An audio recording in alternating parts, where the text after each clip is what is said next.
Coastal plains. You found the map. You talk about high organic matter. Yeah, Iowa, southern Minnesota. Yeah. Here you that's go. prairie driven. Down here's North Carolina, so you got the whole range. This is swampy soil. So they might have wetland, swampy soil, change into agriculture. Oh, and it's gradually, so it might be on the decline now that we got. And Yes, Drainage. lots of Dawn, lots of tillage, dawn was right, rain and cold, look at here. yeah. So organic matter will always accumulate in the colder region. And lower organic matter you will always find in the, not in the hot area, desert. In the hot and humid areas. Organic matter decomposition is faster. So lower organic matter. Higher organic matter always in colder region. So United States has 22% of the best soil in the world. So these are the soil. And Ukraine has 18% of the best soil in the world. Russia has 17% of the best soil. These are molly soil, dark colored soil.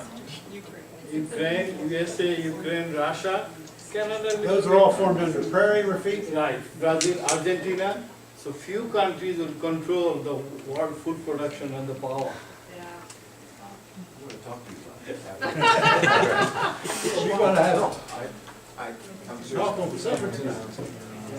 Okay, you're on, Ravik. Now you gotta get back to it. That's what's interesting.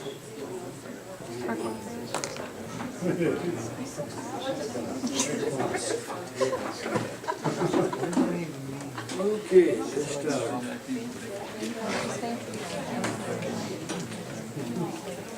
I Go know. fast, okay?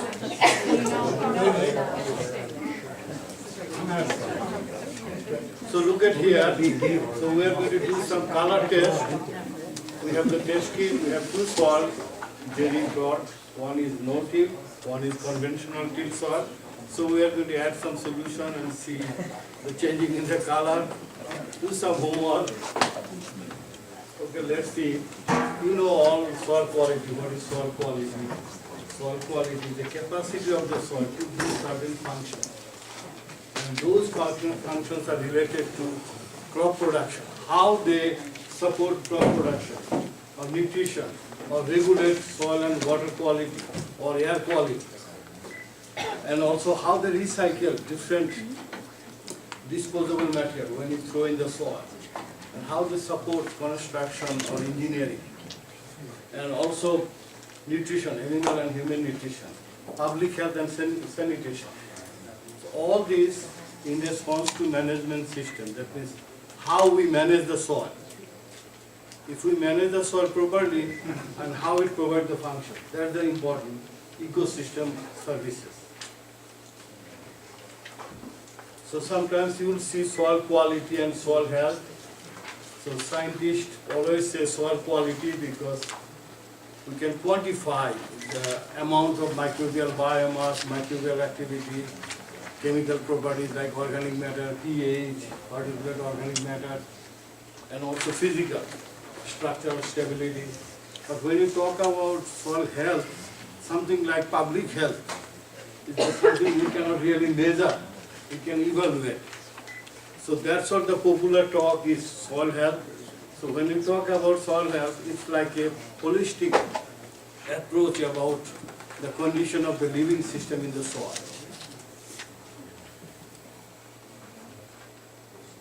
So look at this slide, I got it from the internet.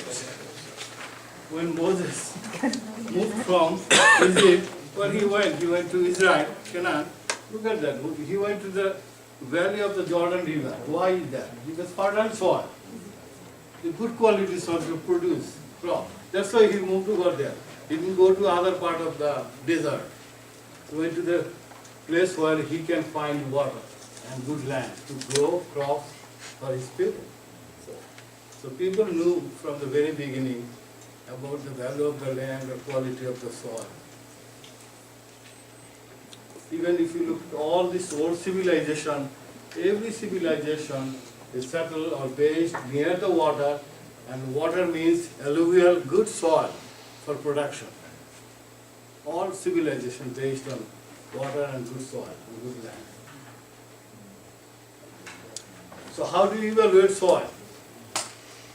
If somebody asks you that I need to evaluate my soil, it's a good soil or it's a poor quality soil. How do you do that? So there are two approaches we use. Historically, people use a deductive approach. You know, all these autocrats, rulers and kings, what they did, they imposed taxes and revenues on farmers based on crop yield. They said, okay, you got this much of crop yield from your land, that means your soil is good, you have to pay a little bit more than the other guy who couldn't produce that much. So that is called deductive, how much you can deduct in terms of feed, fodder, and food from the land. And look at here, so which one is good soil? Look like this part, it has some good growth, and look at here. So this is the way we visualize soil health or soil quality previously or historically. And then comes inductive approach. That means that approach based on soil properties. What we have in the soil. We have sufficient organic matter, or our pH of the soil is good, or microbial activity is good or balanced, or what, how enzymes are working. So all these are inductive properties. That is totally based on soil. So inductive properties have qualitative, that means it's based on the feel, you feel the taste, and also smell. Some people, I don't know what they smell, and also I don't know what this guy is looking at the soil. So these are qualitative terms. If they find something dark or good, feel good, they say, oh, it's good. You know, I saw a lot of farmers, they'll take soil and they'll taste with their tongue. If it is sour, that means they'll say, oh, it's acidic soil. If it is salty, they'll say saline soil. If it is saline and soapy type, they'll say, oh, it's alkaline soil. So this way people identify soil, I mean the quality. And then came semi-quantitative. From qualitative to semi-quantitative, that means what is the color of the soil? Is it a too dark or light? Or is it light dark? Or how many earthworms? Or how much crop residues? Or what is the texture of the soil? Or when you grow crops or work with soil, how it feels. So workable condition. So these are based on semi-quantitative properties. So in 1980, John Doran, actually USD ARS, he should be USD ARS Nebraska, he's the one who developed this test kit you might have used, some of you, the soil quality test kit with all these tests. But the problem with this one is there is no definite scale that you can identify it's a good soil, poor soil, better soil, or 80% better, or 20% better, or 100% better.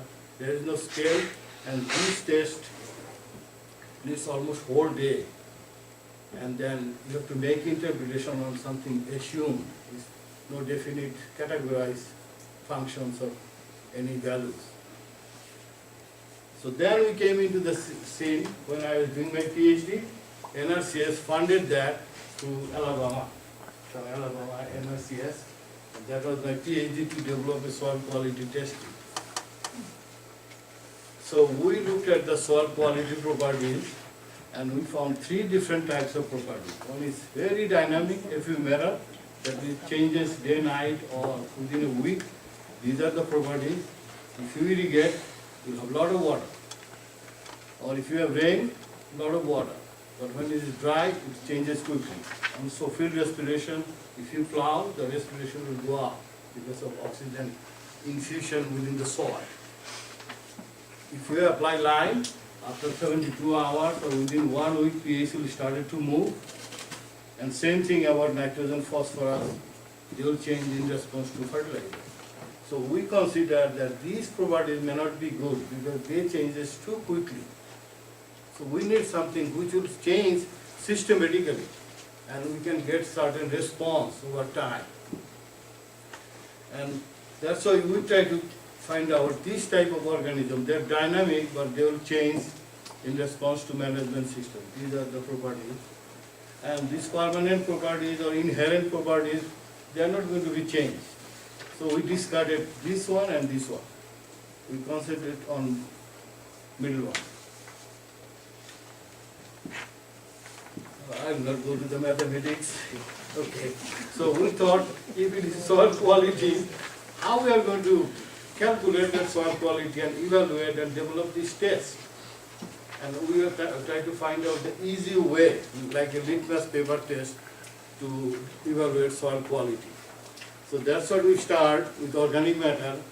We know historically people use organic matter as a composite indicator of soil.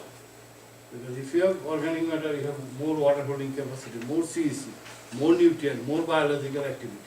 So we focus on organic matter because it's a composite indicator of soil, fertility or quality. And we try to find out which part of organic matter is most important. Not all organic matter are important. Like us, a lot of people in this Lansing, they work hard like you, but a lot of people also take social security. So those are not, Oh, no, but that can't work. I mean, those are not real active part. So we try to find out what fraction of organic matter really active or levi, which will regulate the main function of organic matter to improve or to regulate soil quality. That was the idea. So we divided organic matter into active fraction and passive fraction. And we thought active fraction would be a very small amount because it must be used by microorganism or soil organism continuously. So there should be a steady supply but smaller pool. And most of the organic matter should be recalcitrant, passive form. So that's what we define, that active part of organic matter which is really important for soil quality, and that is partially decomposed plant and animal residues and microbial biomass, some sugars and some simple carbohydrate, around 20-25% of total carbon. We assume that. And the rest of the part of organic matter is passive organic matter. So then we emphasize that we have to develop a test which should be very clear to see, so we can see it clearly. And then it should be very sensitive and precise. That means if you do it again and again, it will give you more or less same type of result. Or if you do, all of you do, it will give you the same trend. And also it should be rapid and non-toxic. So farmers don't have time to use all kinds of chemicals and toxic and follow the EPA regulation. They'll go home and not do anything. So, yeah, I mean, farmers, they don't like regulation. And if you know EPA, so many regulations EPA. And also very few chemicals, maybe one. And also that test should correlate with the soil quality properties or soil quality. That's the important part. And it should predict crop yield. So if I do this test, so I can say, okay, this much of crop yield I can expect, 100 bushel or 200 bushel, something like that. And it should be economic. If I develop something which is $100 per test, nobody is going to buy or nobody is going to use. So those are the questions. So we found potassium permanganate is a chemical which is a reactant plus an indicator. So it will react and it will change its color. So that's the main component we have in this, but there are some other things because it's under patent. So we use and enhance the color and settling the soil and all this. So we found dilute solutions are very powerful reactant. That means it changes the color very quickly and react nicely. And it oxidizes the Levy fraction and serves its own indicator. See, it will change the color with the reaction, and it correlates with soil quality properties and is very safe to handle. A dentist in this country around 1950s or 40s, they use potassium permanganate for infection, tooth infection. They put the solution in cotton swab and press it in the infected area. That will oxidize the pus or any infection. So that was the idea used in dentist. and it does not react with calcium carbonate or charcoal. So it reacts only with organic matter. So oxidation reduction is the main thing. So we said it correlates with water, so it correlates with soil quality and soil quality properties. Look at here, we have microbial biomass, that means microorganism in soil. Has nice good correlation with active carbon, the carbon is proposed and isolated. Also basal respiration, which is microbial activity, how much activity is naturally in soil, that will tell you. And total nitrogen, and we found if we do total carbon, I don't have to do total nitrogen. Because some of the properties of soil are interrelated, so you don't need to include every parameter of soil. If you know bulk density, you don't need porosity. If you know how much carbon is there, then you can calculate nitrogen.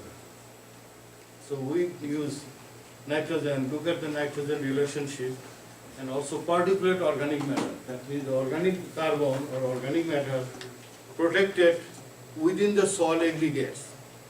That means the aggregate protected organic matter in soil. That starts the physical carbon sequestration. This is the one it tells you. And aggregate stability.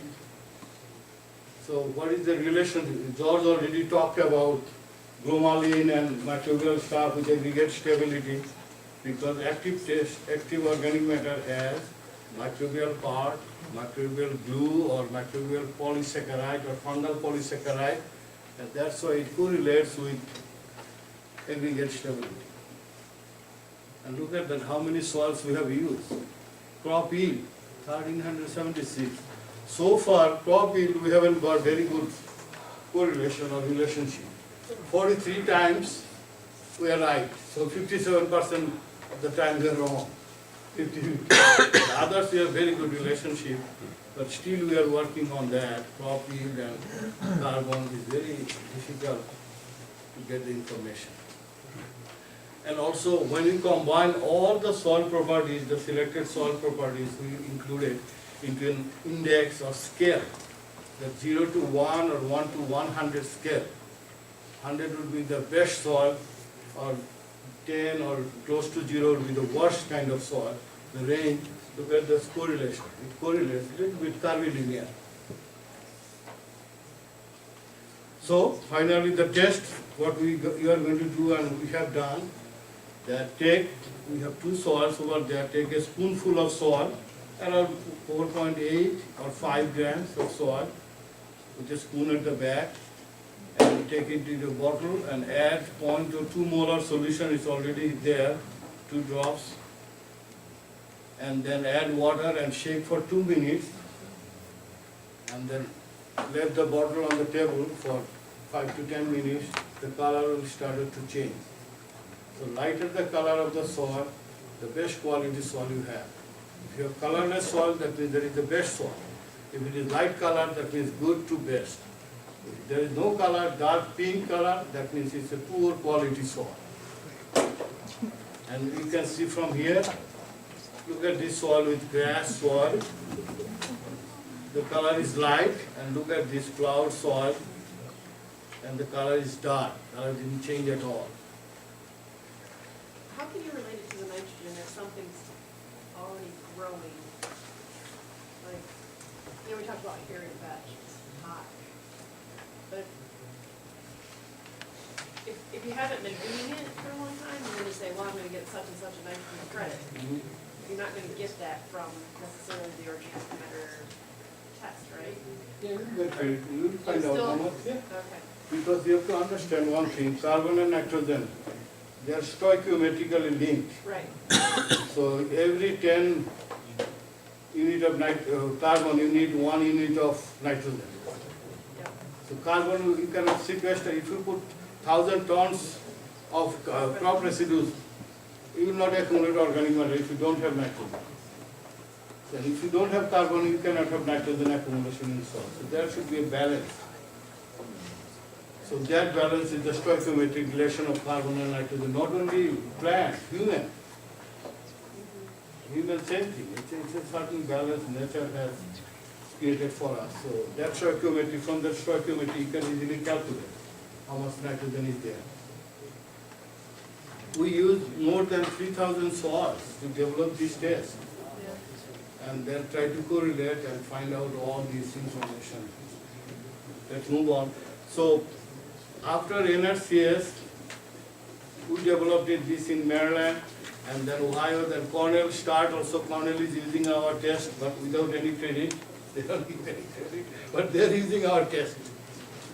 Anyway, but NRCS gave a lot of credit to us. That's great. So we use the color chart. So we thought we develop this test in the lab. How can we transfer into field? Because farmers do not have any spectrophotometer or any polarimeter. So how they are going to test? So we transfer all this lab color into field-based color chart. So that's what we use. 40 years. Actually now it is 53 years of no-till. The world's longest no-till experiment in Ohio. So we use this soil, then 23-year no-till and then conventional till soil. And then try to develop the color chart according to the number into the color intensity.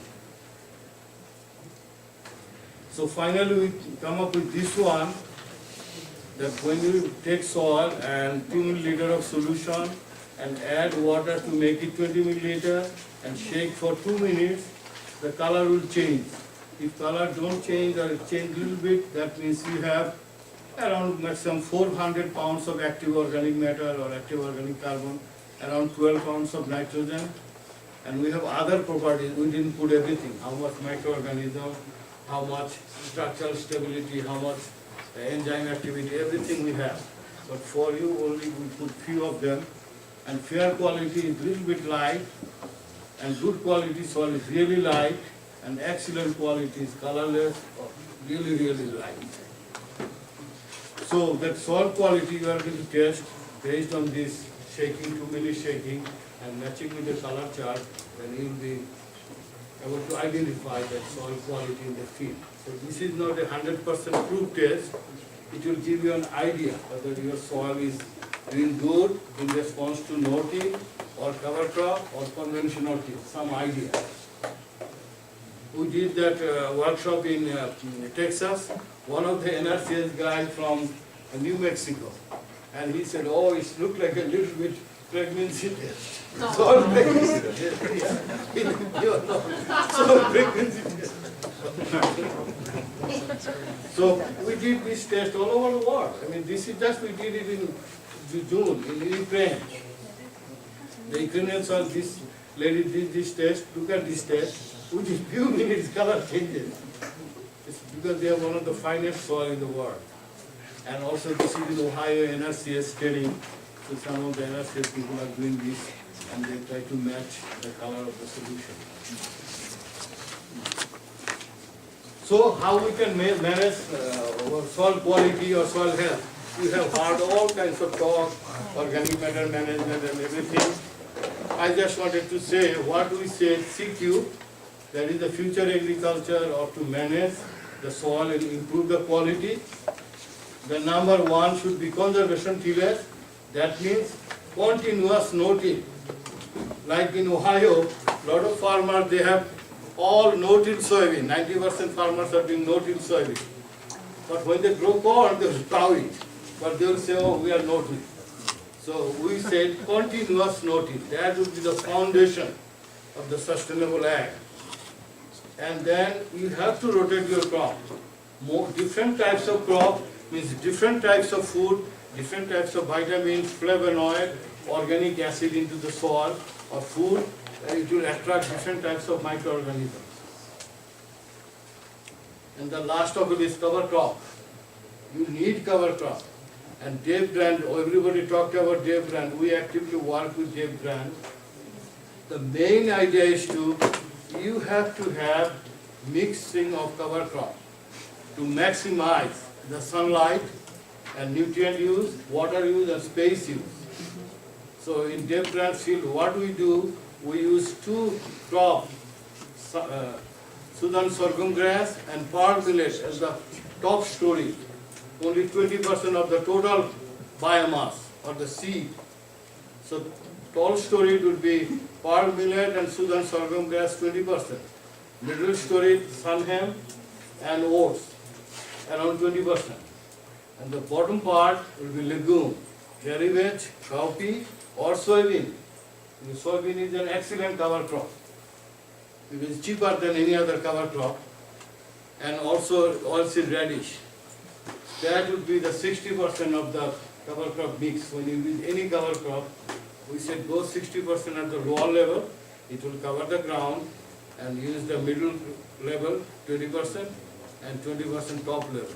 So that way you will minimize the wind effect, jet stream effect, suppress or minimize the evaporation. We found that cover crop plot has little bit more moisture than without cover crop plot.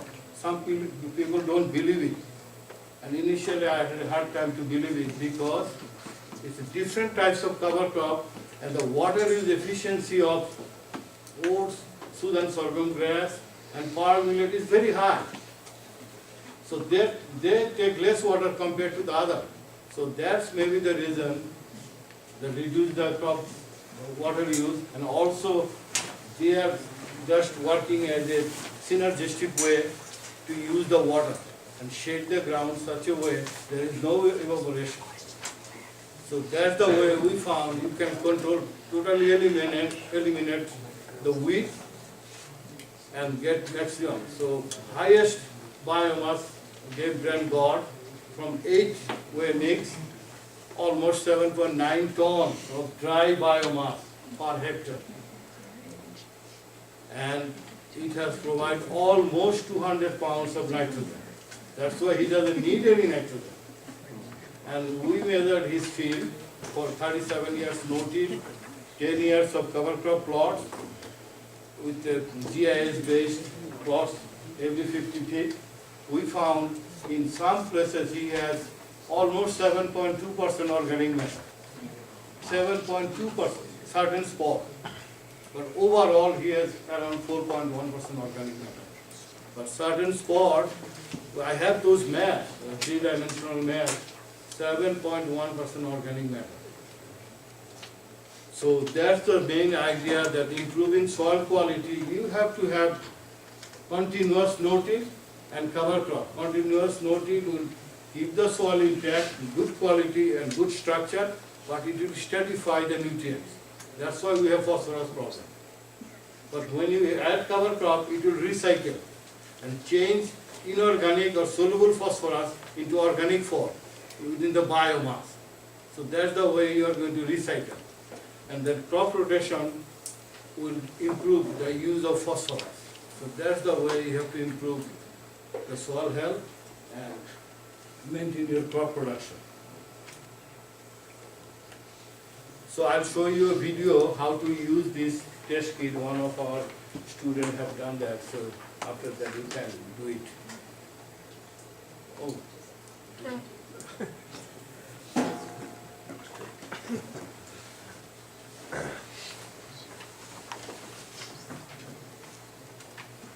Hi, my name is Emily and I'm with OSU South. Can you hear? No. How to test the soil sample using our soil quality test kit. You need microphone. First, you need to collect a soil sample and let it dry. Then, using your soil quality test kit, you're going to find a instruction card, a color chart, 1 milliliter pipette, the reagent, mixing bottle, and spoon. First, take your mixing bottle and add 2 milliliters of reagent.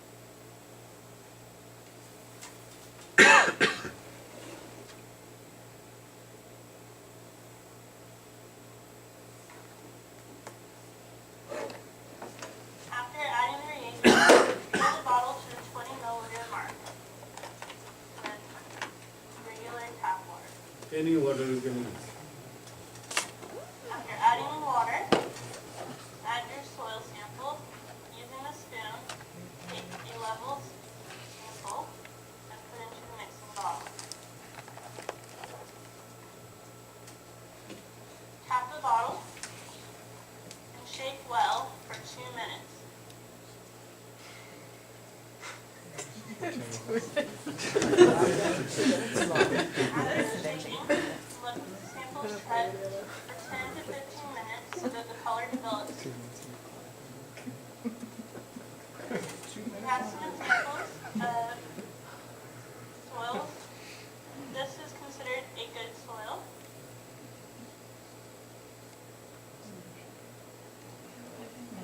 This would be considered a poor soil.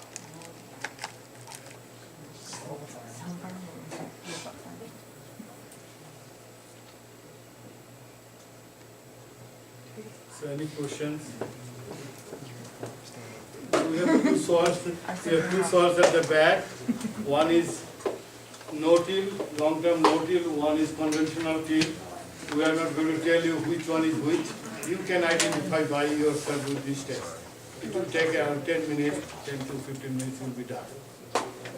So where are they? Yeah, at the back in the bucket. And then 2 spoons are there. That was funny though.